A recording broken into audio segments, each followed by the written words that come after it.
26 सितंबर को परीक्षा का सबसे बड़ा मेला है और जो आंकड़े सामने आ रहे हैं और जैसा मीडिया रिपोर्ट्स बता रही है उस हिसाब से तो 26 सितंबर को देश की सबसे बड़ी परीक्षा का मेला है।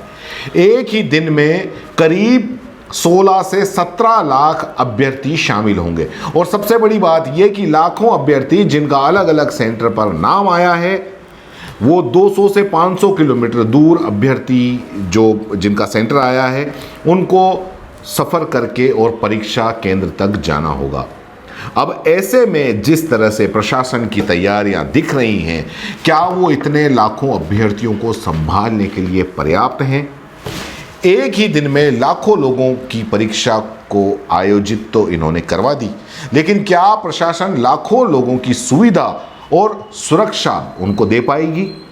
पिछले दिनों एसआई की परीक्षा थी, 7 लाख अभ्यर्थी थे और 3 दिन उस 7 लाख अभ्यर्थियों की परीक्षा चली है। उसमें से भी जो अभ्यर्थियों को बसों को लेकर, रहने को लेकर, खाने पीने को लेकर जो परेशानियों का सामना करना पड़ा था वो काफ़ी मीडिया के अंदर आया, वो सबने देखा होगा। अब एक ही दिन में 16 से 17 लाख अभ्यर्थी परीक्षा देने के लिए सफ़र करेंगे, परीक्षा केंद्रों तक पहुंचेंगे। ऐसे में आखिर उनका क्या होगा?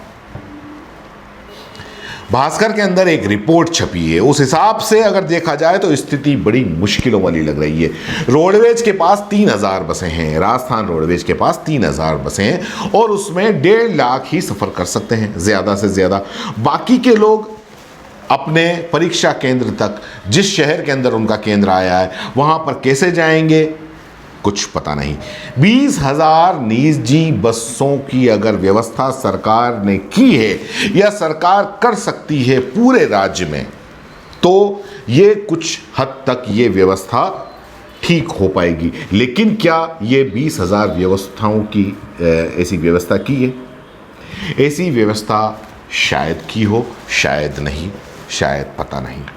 प्रशासन हर जिले में मुस्तैद हो सकता है और है भी सही, जैसे कि सूचनाएं आ रही हैं। इतने हज़ार लोगों के लिए क्या ठहरने की सुविधा?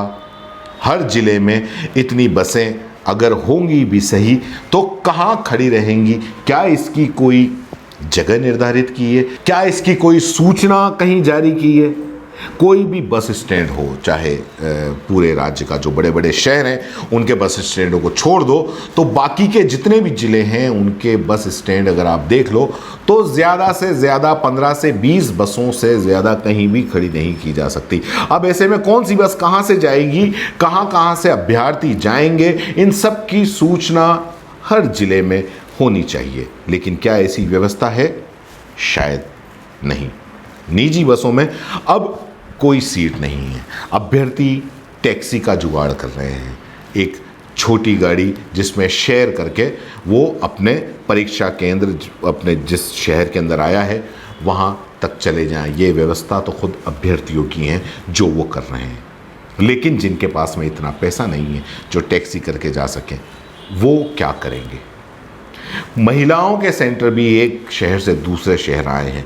महिलाएं जब परीक्षाएं देने के लिए जाते हैं तो उनके साथ में उनके परिजन भी जाते हैं। ऐसे में महिलाओं की सुरक्षा को लेकर क्या महकमा पूरी तरीके से मुस्तैद है?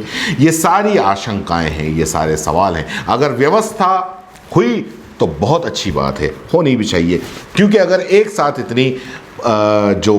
इतने लाखों लोगों की परीक्षाएं आयोजित की हैं, सरकार ने कुछ ना कुछ सोच के की होगी, शायद सरकार ने व्यवस्था कर रखी होगी, हम ऐसा मानते हैं। लेकिन अगर व्यवस्था नहीं हुई, मान लीजिए, तो उस दिन जो व्यवस्था बिगड़ेगी, उस सारी बिगड़ी हुई व्यवस्था की फेलियर सरकार को ही जिम्मेदार माना जाएगा। शायद सरकार पूरी व्यवस्था नींद में नहीं और खुली आंखों से कर रही हो।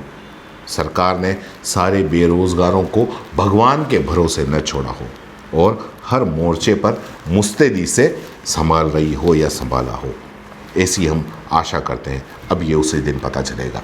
जय हिंद, जय भारत। दोस्तों, सीबीसी न्यूज आपके सहयोग से लगातार बढ़ता जा रहा है। स्वतंत्र पत्रकारिता का सहयोग करने के लिए आपका धन्यवाद। सबसे पहले तो जिन लोगों ने हमारे चैनल को सब्सक्राइब नहीं किया है तो पहले सब्सक्राइब करें, जिसका कोई शुल्क नहीं लगता और बड़ा आसान है। बस नीचे दिख रहे लाल सब्सक्राइब के बटन को दबाना है और पास में दिख रहे बेल आइकन को भी दबाना है ताकि आपको अपने सीबीसी न्यूज के हर अपडेट्स मिल सके। हमारे इंस्टाग्राम पेज और फेसबुक पेज को भी लाइक करें, फॉलो करें, वहां पर भी आपको मिलती है तरह तरह के अपडेट्स। हम पूरे राजस्थान से आपके लिए लाते हैं वो खास खबरें जो आपके लिए जरूरी है और वो भी पूरी बेबाकी के साथ। पत्रकारिता के इस मुश्किल दौर में आपकी आवाज जिम्मेदारों तक पहुंचाना ही हमारा लक्ष्य है और ये आपके सहयोग के बिना संभव नहीं है। हमारा सहयोग करें, स्वतंत्र पत्रकारिता में अपना योगदान दें और ज्वाइन बटन पर जाकर सदस्यता लें, चाहे सबसे छोटी सहायता के रूप में ही क्यों न हो। जनता की बेबाक आवाज बने रहें, उसके लिए सहयोग आपको ही करना है। सब्सक्राइब करिए और ज्वाइन बटन पर क्लिक कर सदस्यता ग्रहण कीजिए।